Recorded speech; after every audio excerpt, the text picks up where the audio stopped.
Movie के start होते ही हमें एक कार ड्राइवर दिखाया जाता है जिसकी गाड़ी से एक हिरन टकरा गई थी। उस वक्त उस हिरन को देखकर ऐसा लग रहा था कि जैसे वो मर गई हो, लेकिन थोड़ी ही देर बाद वो हिरन अजीबोगरीब तरीके से मूवमेंट करके उठ जाती है और उसकी आईज नॉर्मल बिल्कुल भी नहीं लग रही थी। इसके बाद हम एक आदमी को देखते हैं जो एक बहुत बड़े फॉर्म का मैनेजर होता है। उसका नाम सीक्वू था। कुछ अर्सा पहले ही उसकी डिवोर्स हो चुकी थी, जिसकी वजह से वो अपनी छोटी बेटी का ठीक से ख्याल भी नहीं रख पाता था। नेक्स्ट डे उसकी बेटी का बर्थडे होता है। अपने बर्थडे पर उसकी बेटी जिद करती है कि वो उसे उसकी मदर से मिलवाने पोजान लेकर जाए और वो अपनी बेटी की बात पर एग्री भी हो जाता है और दोनों बाप बेटी एक ट्रेन पकड़कर पोजान के लिए चल पड़ते हैं। उस ट्रेन में और भी बहुत ज्यादा लोग थे, जिनमें एक वर्किंग क्लास हस्बैंड सेंगवा, उसकी प्रेग्नेंट वाइफ संग जियोंज, उनके अलावा एक हाई स्कूल बास्केटबॉल टीम थी। और जैसे ही ट्रेन का डोर ओपन होता है, एक लड़की वहाँ पर आती है जिसके पाँव पर किसी के काटने का निशान था और देखते ही देखते मौके पर वो लड़की एक ज़ॉम्बी में चेंज हो जाती है और ज़ॉम्बी बनते ही वो लड़की ट्रेन की एक अटेंडेंट को काट लेती है।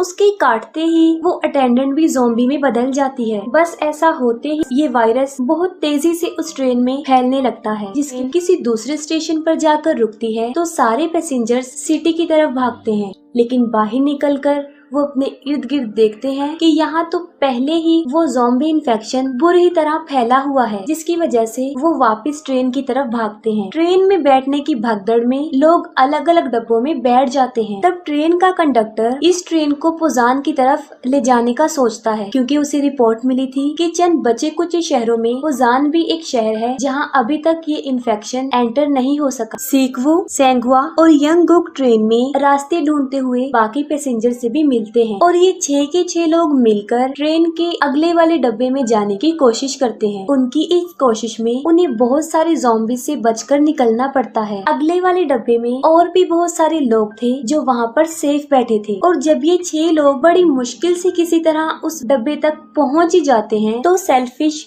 COO यंग सुक उन्हें अंदर आने नहीं देता। उसका मानना था कि ये 6 लोग भी उस इन्फेक्शन का शिकार हो चुके हैं, जिसकी गर्ज से वो लोगों को भड़काता है और सब पैसेंजर्स उसकी बातों में आकर उन लोगों को अंदर आने नहीं देते। इस फाइट के दौरान सेंगवा और इनगिल खुद को उन ज़ॉम्बीज के आगे सेक्रीफाइस कर देते हैं ताकि इस दौरान उन चारों को ये मौका मिल सके कि वो दरवाजा खोलकर सेफ बॉक्स में चले जाएं। अंदर आ जाने के बाद COO उन चारों लोगों को चेम्बर में आइसोलेट करता है ताकि अगर ये इन्फेक्शन का शिकार हो चुके हों तो बाकी लोग इस इन्फेक्शन से बच सकें। दूसरी तरफ उन पैसेंजर्स में एक लड़की जो कि काफी अपसेट थी क्योंकि उसकी सिस्टर इनगिल अब एक ज़ॉम्बी बन चुकी थी और तब वो जानबूझकर उस दरवाजे को खोल देती है जहाँ पर इन्फेक्टेड लोग थे और बस ऐसा होते ही वहाँ तबाही मच जाती है। वो सारे ज़ॉम्बीज उस डब्बे में घुस जाते हैं और बचे हुए काफी लोगों को मार डालते हैं और बचते सिर्फ वही लोग हैं जिन्हें चेम्बर में आइसोलेट किया गया था और वो थे सीक्वू, स्वान और सियोंग।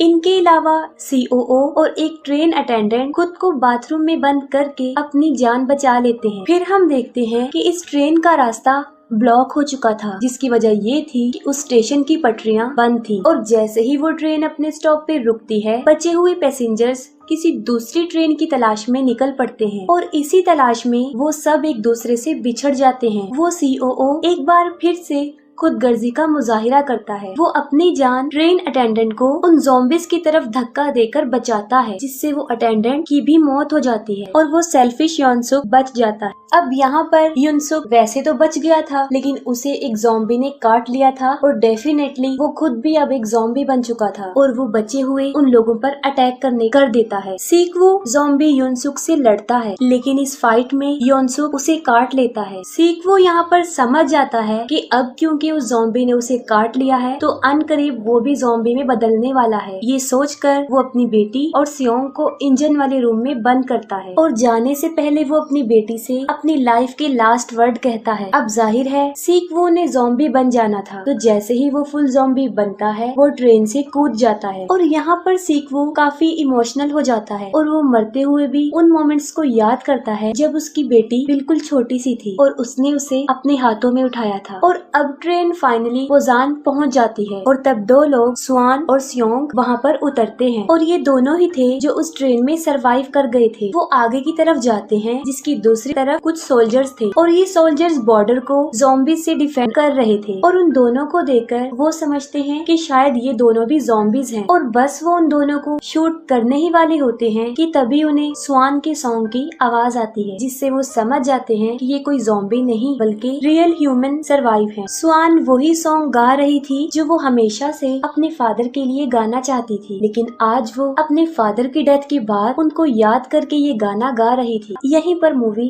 एंड हो जाती है।